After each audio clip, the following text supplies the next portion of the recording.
Okay, so for today's deep dive, we're getting into the Century Ark project. This is the one down at North Ranch in Zavala County, Texas. Right. And, if you're picturing just some standard concrete bunker, Canned beans and concrete walls. yeah, you have to completely adjust that mental model. The technical reports we've been looking at describe this thing as a living organism. It's a total paradigm shift. I mean, the goal here isn't just to survive for a few months. It's to sustain 101 families for 160 years. Exactly. And to do that, you can't just build a thick box. You have to engineer a relationship, with the geology itself. And that geology is pretty extreme. We're talking about the Maverick Basin. So they're drilling into the Eagle Forge Shale and the Austin Chalk formations. The depth it's just immense. Up to 11,000 feet. Yeah. And that creates a huge engineering problem, right? The lithostatic pressure. Right. The sheer weight of the rock is trying to crush whatever you build. And conventional thinking is you just fight that with thickness. But the Century Ark, it uses what they call the Titan base frame to almost invite that pressure in and distribute it. This is where the geometry gets so interesting. The specs call it a Mekon lattice. Which is a truncated octahedron, right? It's one of those shapes that fills space perfectly in 3D. Exactly, a perfect tessellation. So there are no gaps between the units, and that massive load from the rock gets spread evenly across the whole frame. But the real innovation here, I think, is in the joints. They're using these auxetic materials. Oh, this is such a counterintuitive idea. It is. Most things have a positive Poisson's ratio. You stretch a rubber band, it gets thinner in the middle. Right, but auxetics have a negative Poisson's ratio, so when you compress them, they actually contract sideways. They get denser at the point of compression. So if you have a seismic shock or, a blast wave, the joints don't weaken. They actually become structurally stronger right where they're hit. It effectively doubles the energy absorption. Yeah. And this whole frame is encased in a special kind of concrete. Yeah, ultra-high performance fiber-reinforced concrete. And they infuse it with magnetite. Iron oxide. That's for radiation, I assume? It is. It blocks gamma and neutron radiation. So the shielding is baked right into the load-bearing structure. No need for separate lead linings. Okay, so the structure handles the pressure.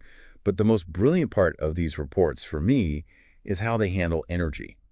They're not just resisting the pressure. They're harvesting it. The lithostatic battery. It's a beautiful application of the piezoelectric effect. They embed these PZT stacks. Lead zirconate titanate. Basically, you put mechanical stress on these crystals, and they generate an electric charge. So the constant crushing weight of all that rock, plus any little tectonic microshifts in the shale, is constantly squeezing these materials. It converts that hostile pressure into a steady baseline of electricity. the environment that's trying to crush the building is actually its power source. It's incredible. And of course, they have redundancy. There's a surface power system. The hydromats, right, at the Dam City complex on the Neuces River. And this has a completely different design philosophy. It all comes down to the square cube law. If you build one huge turbine blade, it just gets incredibly heavy. Because the weight increases by the cube of its length, but the power it generates only goes up by the square. So instead of one massive, inefficient turbine, they use a lattice. Thousands of tiny blades. A much better power-to-weight ratio. Cheaper to build, easier to repair. It mirrors the underground philosophy.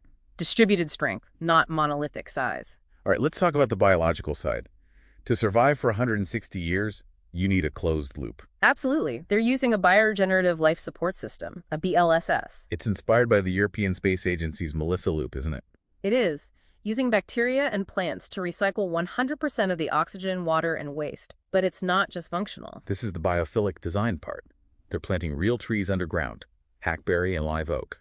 Which is so crucial for psychology. You can keep a person alive in a concrete box, but you can't keep them sane for that long. So the living organism idea applies to the people too, not just the air filters. And, none of this would even be legal, let alone viable, without a specific court ruling. The 2025 Texas Supreme Court case, Myers-Woodward v. Underground Services Markham. That's the one. The ruling that established that empty space is not a mineral. It separated the ownership of what's in the ground, like oil, from the ownership of the space in the ground, the pore space. Correct. And that legal certainty is what unlocked the investment for a project like this. It all feels like a modern revival of that old Japanese metabolism school of architecture. I think so. The idea of buildings that grow, that swap modules, that adapt over time, this thing is designed to handle time. And that leaves us with a really compelling thought to close on. This entire habitat, the Century Ark, It works because it uses the crushing pressure of the Earth to stabilize and power itself. It turns a hostile force into an asset. And it really makes you wonder, why do our surface cities spend so much energy and money fighting their environment instead of engineering ways to be powered by it? That's a question worth digging into. Thanks for listening to The Deep Dive.